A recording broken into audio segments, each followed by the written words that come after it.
Welcome back again to Pump the Brakes. This is our modified Unimog. It is LS swapped, it's lifted, it's gone 46-inch Michelin tires, and it's been a minute since we have done a thing to it. So today I want to dig it out, clean it up, go over it, and see what's left to do so we can start using it, playing with it, probably abusing it. Yes. Just pump the brakes right there. So for starters, let's see if it starts. You can use the old any key, otherwise known as a flathead. Oh, that's actually pretty good. Better than I expected. I don't remember why we parked this thing. You? No. Oh, that was in gear. Probably shouldn't have done that. Doesn't sound like it has gas in it, to be honest. Like I can hear it, the fuel running in the rail, and it sounds like it's got air in it. Let's try the other fuel tank. That's pretty good. It's literally been, what has it been? Like it's been half a year since this thing was parked. At least.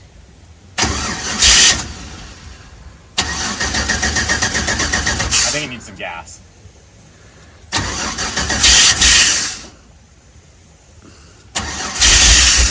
Yeah, let's get some gasoline in it.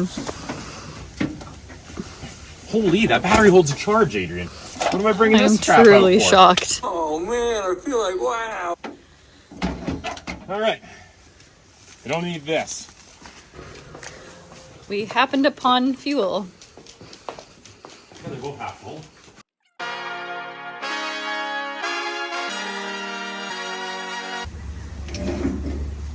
$1 million idea. We sell just these things, but the old-fashioned ones that weren't like the California legal ones. These gas cans suck. At least they brought the vent back. You could probably just take that thing off and dump it in. Actually, totally could.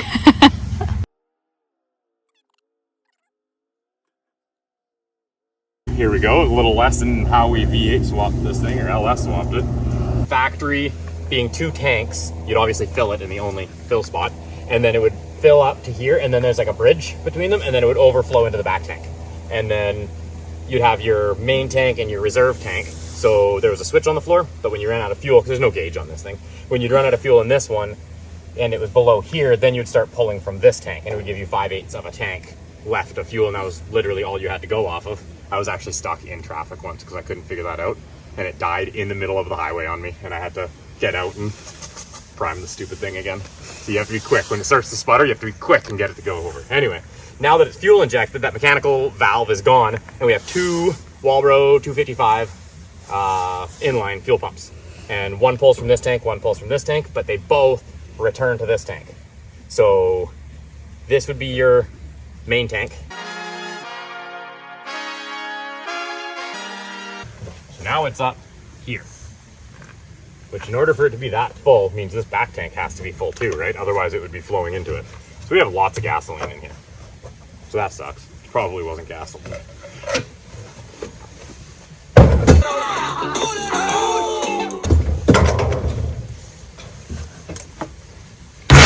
Let's see if it runs.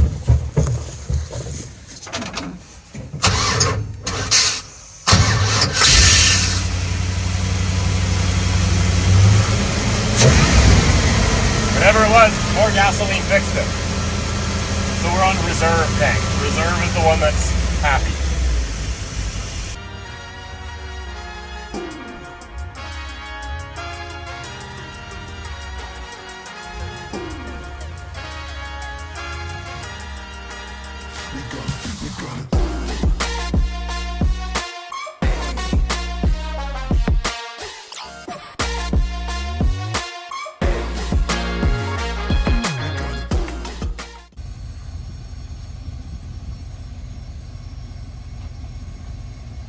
Put power steering on the list.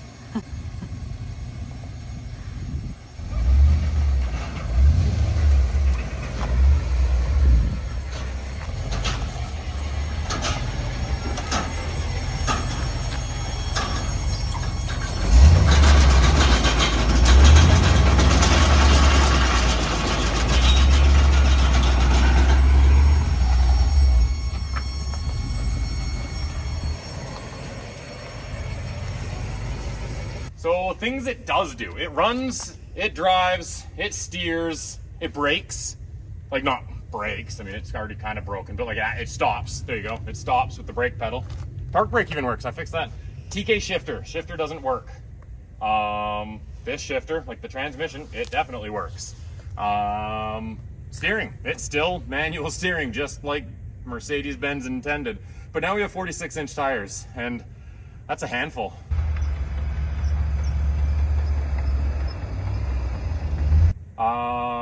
Clutch is right on the floor. You breathe on the clutch and you're off to the races. So I don't know if there's a way to fix that.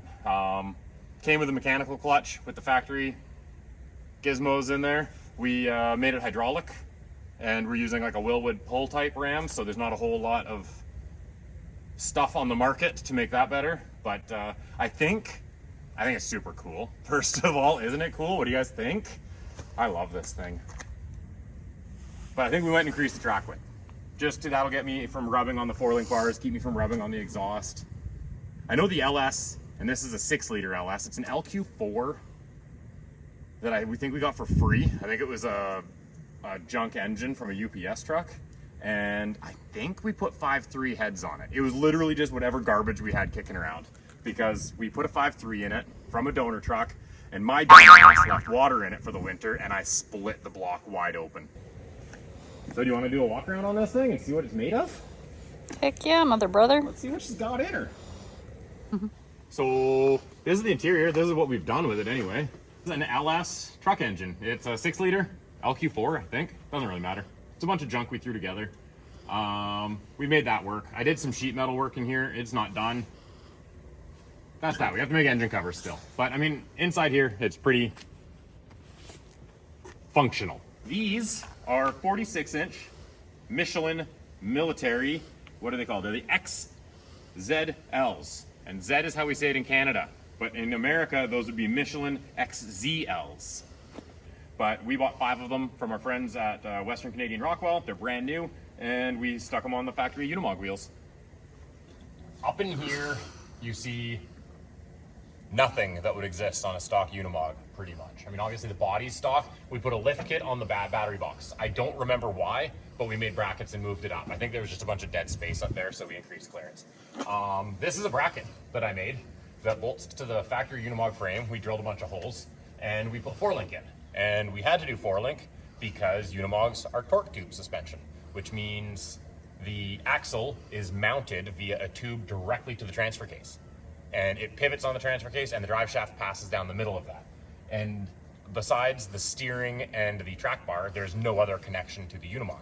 So the 4-link bars were a must. I built brackets that bolted to the factory Unimog axles, and this functions. This is an SM465 transmission from a late 80s, like an 88 GMC or Chevy pickup. And it is mated to an NP241. And that has a slip yoke eliminator on it. I don't have the shifter hooked up yet, but this combination gives a better top gear and a better low gear than the factory Unimog stuff. It's also way easier to shift. So it is a huge step in the right direction, but,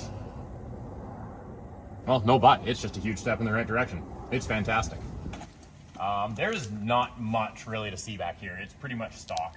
The brackets that I made to mount the 4-link bars and the shock mounts, I incorporated a 2-inch lift into them when I built it. So that added 2 inches to the whole thing without changing the geometry of like the panner bar, the steering, the shock absorbers at all. It just added 2 inches between the axle and the spring.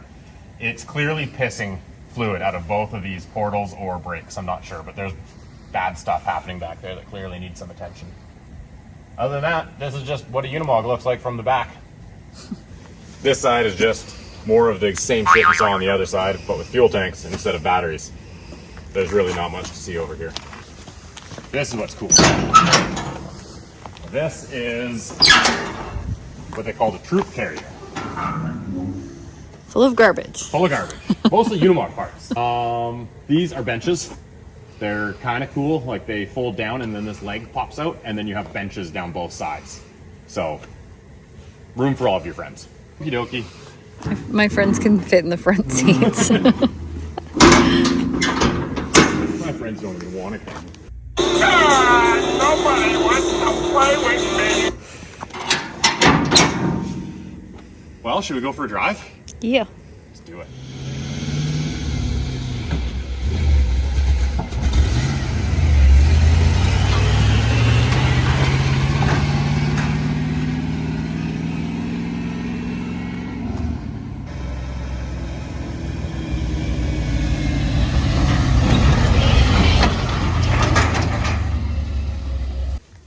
Not a lot of room over there, is there?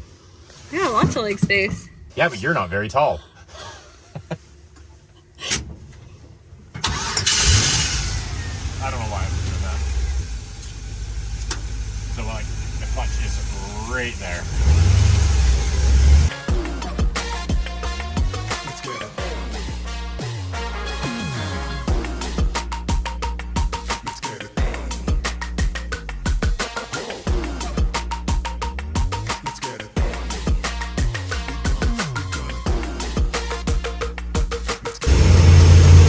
How smooth is that thing? Yeah. This thing's gorgeous.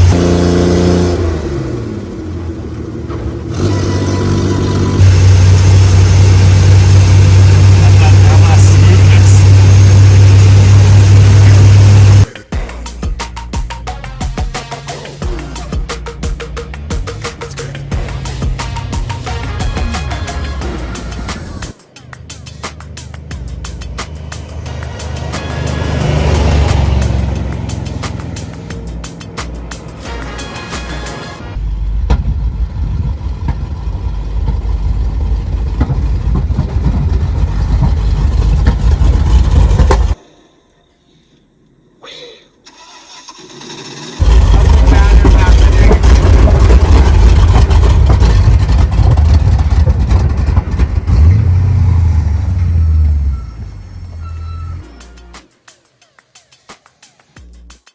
So I think we've had enough fun for the day.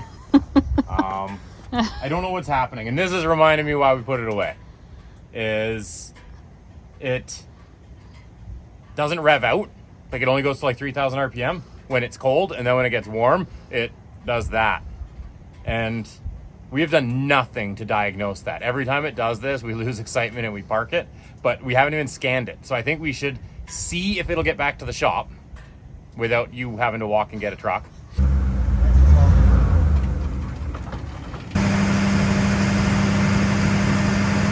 Anyway, let's get in and see if we can limp it that far and scan it and see why it's so upset. Keeping in mind, we don't have any gauges and this thing could be melting down right now. Come on.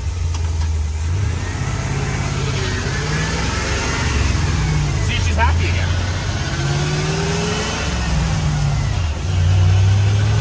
What's that about?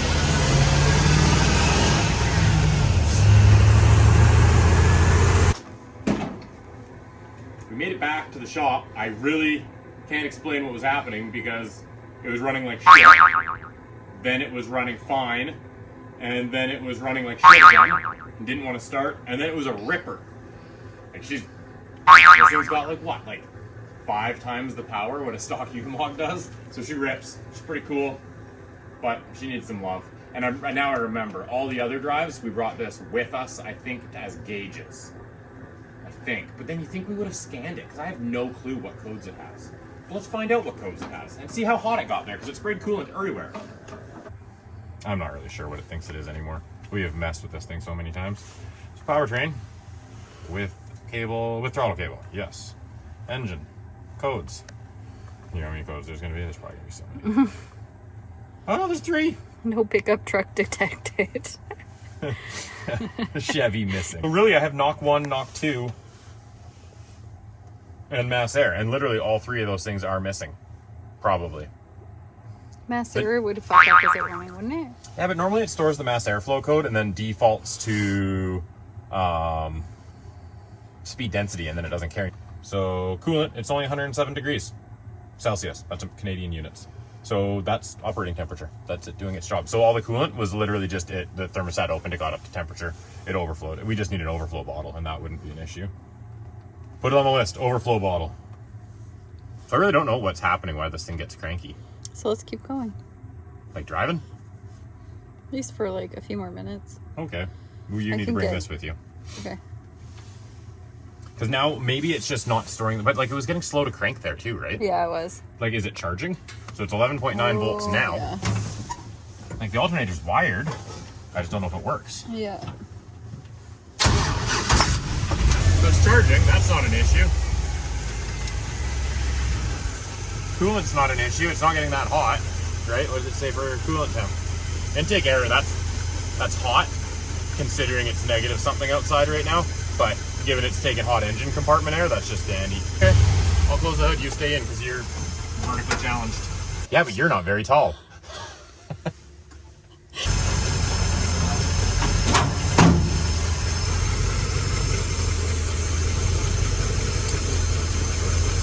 Okay, so fan shroud, put it on the list.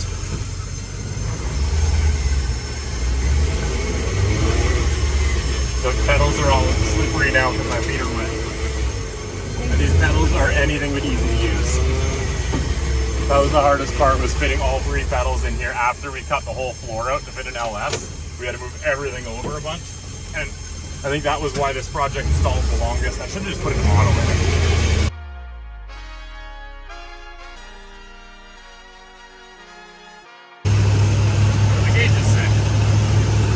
Coolant, that's getting on the warm side, 120. That's not quite up. So maybe it was getting hot while we were driving. Yeah.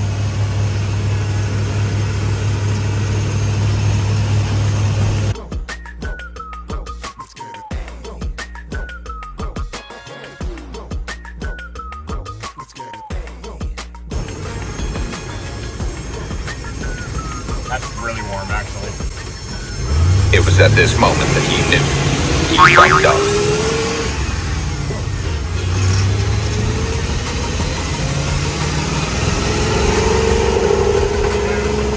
That's what I mean by it breaks up. And that's, I don't know what RPM that is, but it like sputters.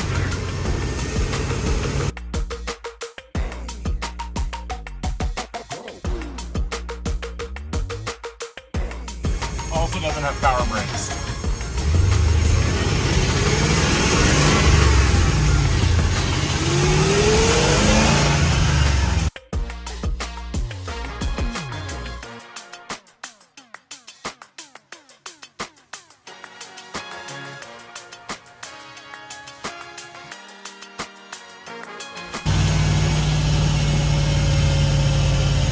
So she's clearly overheating. I would say that's probably a big part of the problem. Yeah. 128 24. degrees Celsius is what it peaked at. That's a lot. That's like way too much. So clearly it needs some method of keeping it cool. It has a mechanical fan, like a clutch fan, stock truck stuff, and it's like this far away from the radiator. So there's no way that clutch is getting the heat off the radiator to engage the fan, and not to mention, it's not gonna pull air through the rad that way. So I need to build a shroud around it. Ooh, it tastes so good. So what do you think, wife? What do we need to do Let's next? go again. No. Just joking. That's enough driving the LS Mog around. Keep in mind, this is probably, I'm like 100% kind of sure maybe, that this is the only LS swapped Unimog 404 on planet Earth. That's pretty cool. Maybe. Unless you're a Unimog purist, then you fucking hate me. Ooh, what Take about it to LS Fest. LS Fest? Oh, now we're talking. All right, new goal. LS Fest West, Las Vegas. I think it's April 21st usually, somewhere around there, that weekend, which is our anniversary. How many years will we be married? 17. 17 years. So for our 17th wedding anniversary, you are going to drive Buster and the Unimog to LS Fest. Done. Done. Now we just need to make That means Buster I'm in and the charge of the Unimog Unimog. run and drive as far as Vegas. It's a 21-hour drive. The only LS Unimog maybe in the world is going to be at LS Fest West 2024. LS Fest West, here we come, baby. Let's do it. Well, that is it for our LS swapped Unimog. You've seen what it can do. You've seen what it can't do. You've seen that it clearly needs some work, but I think this is our most finished project. So if you want to see more of it, comment below and let us know what you do and don't like about it and what you want to see us do with it. Until then, like, subscribe, ring the bell, and help us grow the channel. And it gives us motivation to get back on these relics that have been sitting around for far too long. And honestly, we want to see them drive too. So do all that stuff, like, subscribe, ring the bell, get to know us. And thanks again for checking us out here on Pump the Brakes.